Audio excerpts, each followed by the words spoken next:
All right, well, thank you very much. It's a pleasure to be here today, and thank you, Jared, for letting me switch with you, because I have a flight to catch, too.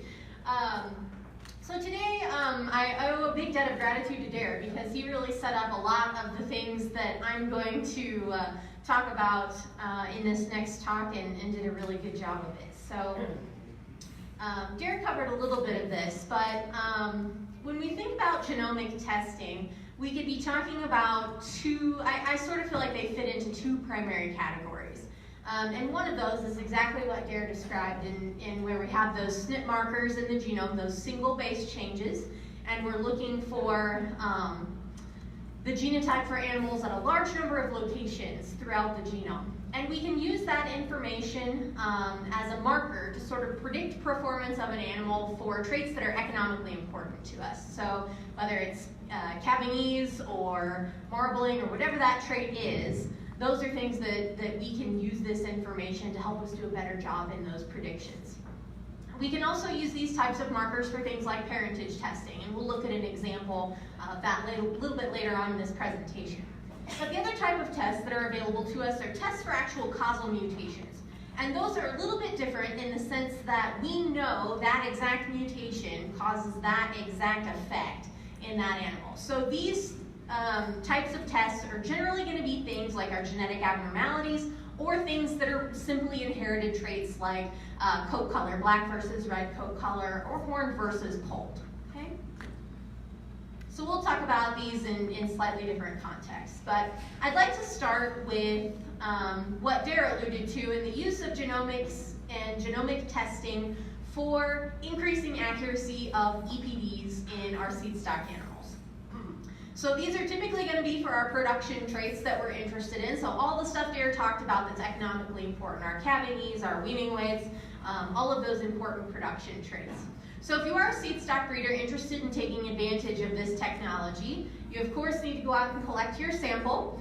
From there, you need to work with your breed association on how they need those samples submitted. So typically those will be routed through the breed association. So you'll submit your sample to the association. The association sends that off to the lab for testing. The results come back to the breed association, and then that information can be included in their national cattle evaluation. And the end result is that our EPD accuracies will typically increase for those traits. So if we want to think about the impact of these, I think there's a couple of different ways to think about this. One is, of course, whenever we generate higher accuracy EPDs, we have more confidence in our selection decisions, right? So this is really at its core a genetic improvement tool, and adding to and supplementing the best genetic selection tool that we have in the form of EPDs. And we've seen the benefits of this in the dairy industry, where they've seen really substantial gains in rate of genetic progress for things like their net merit selection index, as well as in the pork industry. The other way to sort of view this, I think, if you're a seed stock producer, is sort of as a marketing tool, but primarily as a way to provide value for your commercial cattlemen, your commercial customers, right? Because you're able to provide them seed stock with higher accuracy EPDs, and that's a service to your customers. So if we think about how these actually work, I'm not going to dive too much into detail on this, but sort of the traditional way, and if you've heard about multi-step methods or things like that, this is sort of the core of that. But one of the ways we can use those SNP markers is to predict the effect of the actual causal mutations. So in most cases, we don't know what those are, but we can estimate that with those SNP markers. And an example of one way that we're utilizing these data with some newer methodologies, for example, the single-step evaluation for the American Angus Association, actually uses the information rather than to predict the effect of those causal mutations. It instead uses that information to better define the relationships between animals. And the reason that works is because our traditional EPD analyses are sort of centered around the pedigree, right? The animals, the relatives of the animals in those evaluations contribute data as well as the animal itself. So the other ways is we can use this information to better define those relationships. And the reason that works is there's a little bit of sampling of the alleles that animals inherit. So the red line in that graph shows a 1-to-1 relationship. So what they actually inherited in terms of SNP markers in the genome is exactly the same as what we would predict based on pedigree. And what you see is that there's a lot of animals, those little blue dots are all animals, and a lot of them don't necessarily lie right directly along that red line, right? What we see is that some of them are a little bit more related than we would expect by the pedigree, and some of them are a little bit less related than we would expect based on their pedigrees. So that SNP data lets us adjust those relationships to better identify shared alleles and shared genetic variation in those animals. And with that information, we can do a better job with that genomic prediction. So this is kind of how I think of genomic tests, all right? So in the ideal scenario, we have a really high accuracy EPD, and this is before lunch, so I feel like this analogy will work okay, because we might be getting a little bit hungry right now, right? So a good snack in my mind is cheese and crackers, all right? So if I want a snack and I'm really hungry and I like cheese and crackers, I'm probably gonna want a really big stack of cheese and crackers, right? And that's sort of like our high accuracy EPDs that we have available on like our AI sires that are really proven sires. We've got lots of data in the evaluation for these bulls. So that's sort of our gold standard. However, when we start, right, we don't start with highly proven bulls, as Dare very succinctly outlined. So what we start with is a lower accuracy EPD, right, an unproven bull. So for me, that's going to be my cracker in this analogy. Regardless of the accuracy, Dare is exactly right that this EPD includes all of the information that we have available to us. And even if it's low accuracy, it's still our best estimate of the genetic merit of that animal. So it's still the best selection tool that we have. But we need to acknowledge the fact that it's a little bit lower in accuracy, right? It may not stay the same over the lifetime of that bull. Now, we could also have a genomic test, right? So we can have this genomic test, and in my case, that's sort of like a piece of Swiss cheese, all right? So for the stuff that we're testing for, we do a pretty good job, right? That's the actual cheese part, but there's some holes in that piece of cheese, isn't there? And so that sort of reflects the fact that with our genomic tests, we can't necessarily explain all of the variation within the genome and what effect that has on a particular trait.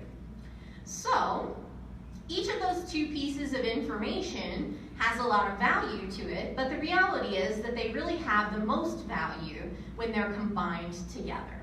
And so to me, that's our EPD that has a little bit higher accuracy. So now we put the cheese with the cracker, we get a little bit higher accuracy EPD, that's a better selection tool.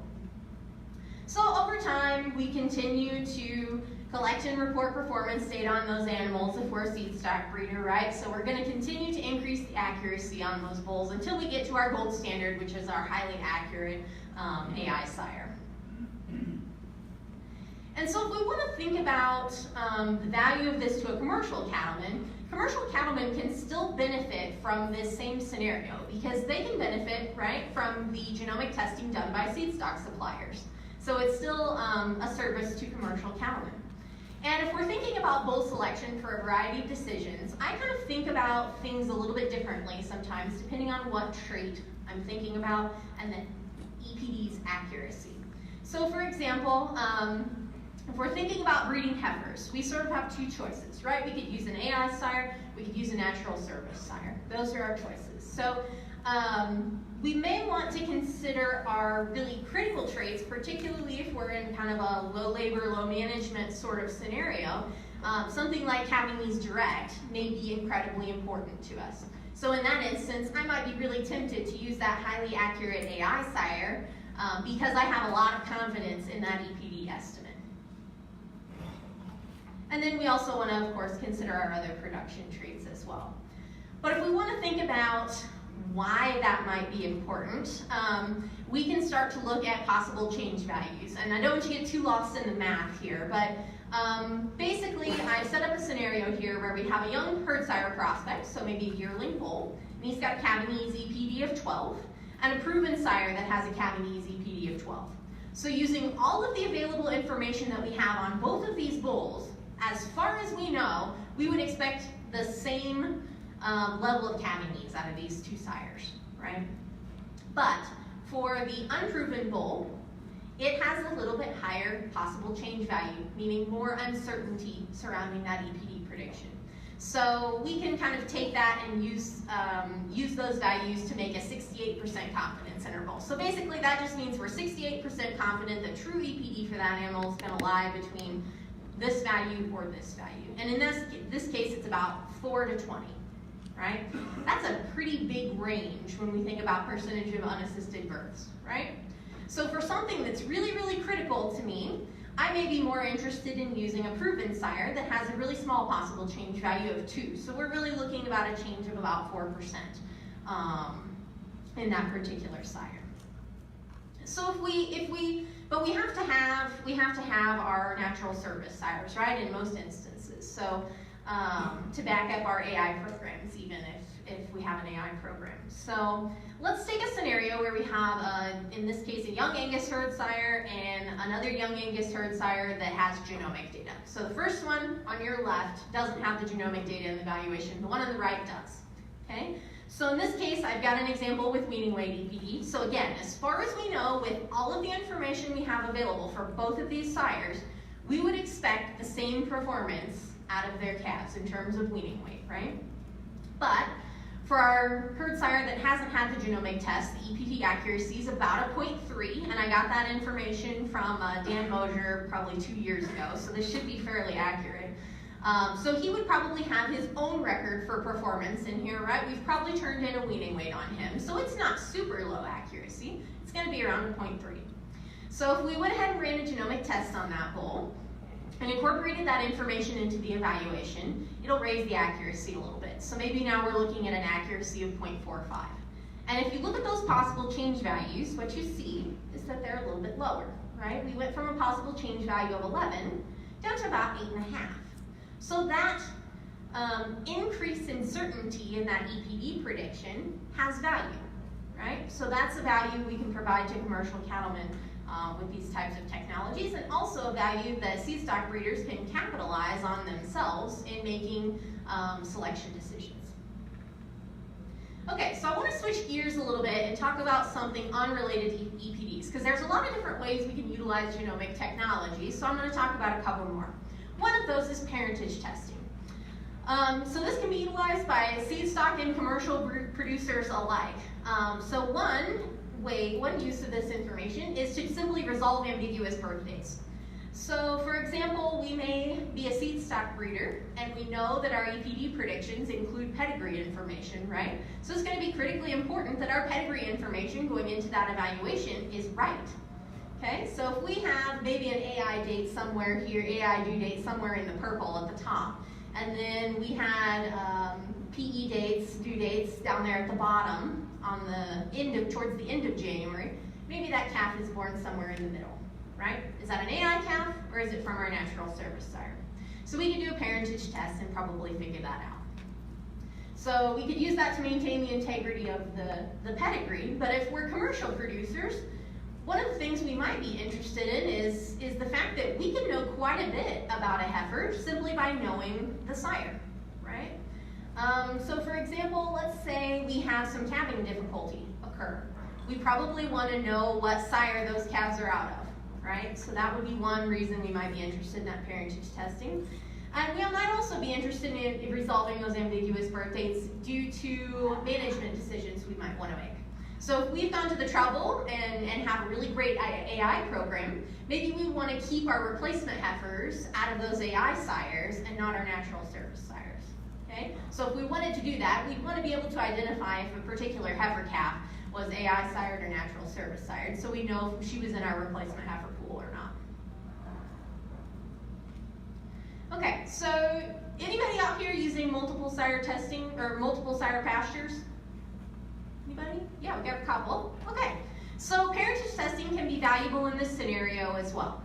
And so this is some information that came from, actually presented here at this same meeting a few years ago.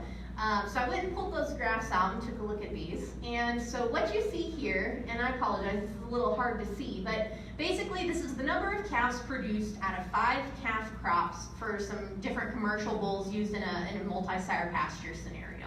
So what you see is that some of them produced a whole lot of calves during those 5 calf crops, and some of them produced very, very few. So we've probably wasted a little bit of money maintaining that bull right there that's not producing a lot of offspring, right? So it might be valuable to us to know which bulls are producing the offspring. Now, if you're as lucky as me, this bull that only produced 7 calves is probably the best bull you've got in the pasture, and the worst one is probably this one that made 77. But hopefully that won't be the case. But if it is, you can use culling to sort of correct those issues, because we have one bull that's on average having about 1.5 calves per calf crop, and the other one with about 15.5. So quite a big difference in the number of progeny produced out of 2 different sires. And if we take a look at downstream value of progeny, this scale is kind of large, so those differences don't look too huge, but if you really dial down in them, what we see is that from the most profitable steer price, or the highest steer price to the lowest steer price, was about a $90 difference between the best steers and the worst steers. So knowing the sires of those animals can help us trace that and end up getting higher prices for our calves in the long run.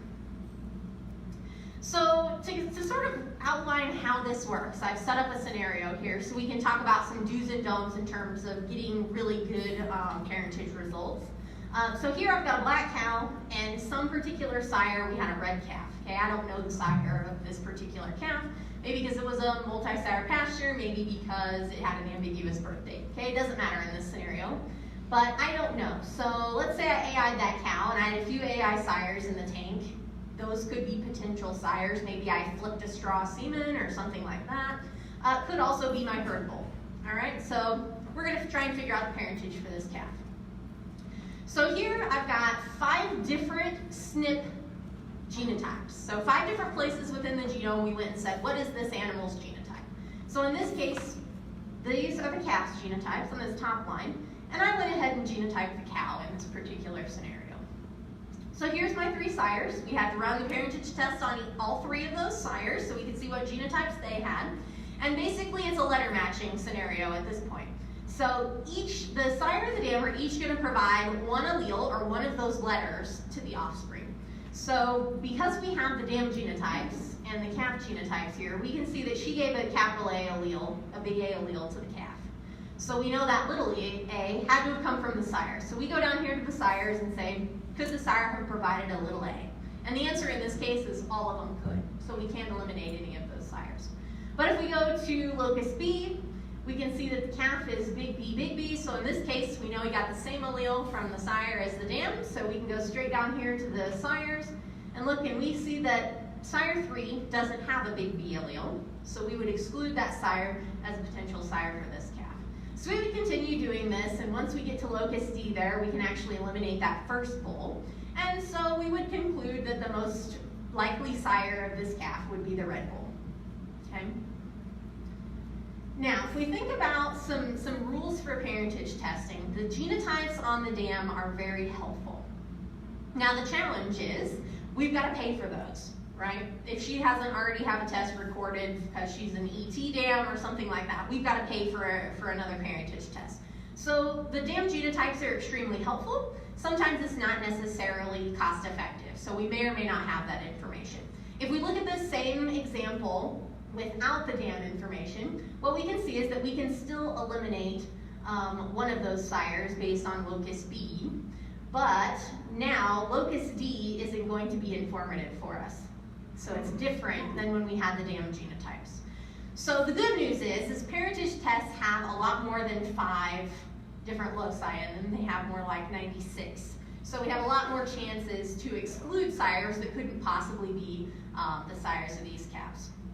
But that brings up a really good point in that parentage testing is not about saying this is absolutely proven to be the sire of this calf. What it is it's about saying here are the possible sires, and we're going to try and exclude every single one of them except for one. And hopefully when we get done with that test, we only have one potential sire left that we can conclude that would be the most probable sire. Okay, so because of that, having fewer potential sires is going to be better because we have fewer to exclude, right? But that said, if we're going to do parentage testing, we need to be careful because we do need to include all of the possible sires that we have, or we do risk misidentifying parentage. So that said, we don't want to include any that we can exclude for other reasons. So here I have those same sires. So maybe these sires were in the tank. That was my herd sire in this particular pasture here. So maybe this other bull was in another pasture over here. If I never saw him turn up in that other pasture, I don't really have any reason to assume that he could be the sire. So maybe we don't include him in the parentage test. So the other thing we can do is use our Mendelian traits to try and eliminate things, because this saves us money, right? We don't have to test another sire. So for example, if I had a red cow in this scenario that had a black calf, I know that the sire had to have been black, right? Because that black coat color allele had to have come from somewhere, and mom didn't have it. So we know that the sire has to be black. So in that case, we could eliminate this bull there, and we wouldn't even have to run the parentage panel on him. And using unrelated sires in our multi-sire pastures or things of that nature makes it easier. So when we have related sires, it makes the process a little bit harder because those related sires share alleles. So they're not going to be identical, right? We would expect full siblings to share about half of their genome on average and half siblings to share about a quarter of their genome on average. But we would expect about a quarter of their alleles to be the same or a half of their alleles to be the same in the case of full sibs. So it does make that process a little bit harder if we have related sires. Doesn't mean we can't do it, but it makes it a little more difficult. And the last rule I have is you want to make sure your marker panels are consistent. So there have been, over time, two different types of parentage panels. One are microsatellite panels, the others are SNP panels. The types of markers aren't necessarily important or how they work. The main goal is you want to make sure that if you're testing a calf with a SNP panel, you want to make sure that the sire has a SNP panel, or we can't compare those genotypes, right? We can't see if those letters match up if they haven't been genotyped with the same type of panel. And you'll primarily run into this if you have an older sire that was maybe you had the parentage test run a long time ago. Okay, so the last type of genotyping I want to talk a little bit about today are single gene or single mutation tests would maybe be the better way to say that. Because these can be really good management tools for our selection decisions for either seed stock or commercial cattlemen. So examples of those would be our horn-polled test or black coat color. So Dara alluded to the fact that if you see that homozygous black, those animals have probably been genomically tested, and we know that they have 2 copies of the black allele because we can test for that with a genomic test. The other way we can utilize this is for genetic abnormalities. So one of the really cool things about this is that when we know the mutations that cause these things, we no longer have to discard genetically superior animals because they happen to be carrying a recessive lethal mutation. What we can do instead is genotype those animals so that we know if they're carriers, and then we can manage our mating decisions around that. Because if we look at these Punnett squares here, so this would be a mating of a completely homozygous normal animal and a carrier, and we can see that we can mate that carrier to homozygous normal animals all day long, and we never produce an affected calf, right? We have half homozygous normal, and half are going to be carriers themselves, but we don't ever have any dead calves as a result of that, right? So that means we can still utilize those animals and manage around those types of conditions, because the only time we have a challenge is when we mate a carrier to a carrier if they're a carrier for the same exact abnormality. Then we would expect about 25% chance of having that show up in the progeny. Okay? So these can be really fantastic management tools for simply inherited traits or for genetic abnormalities. So I want to just mention 2 really good resources for you. One is beefreproduction.org. So this is associated with a grant that is run by Dave Patterson at the University of Missouri. But we have a lot of videos on there that go through some of these different types of genetic technologies, whether it's EPDs or using genomic testing. And I want to also highlight ebeef.org. So Darren, Jared, and I are all members of ebeef.org, and there's tons of videos and fact sheets on there. If you're interested in this type of stuff, it'd be a great resource if you want to visit that site. And with that, do we have time for a few questions?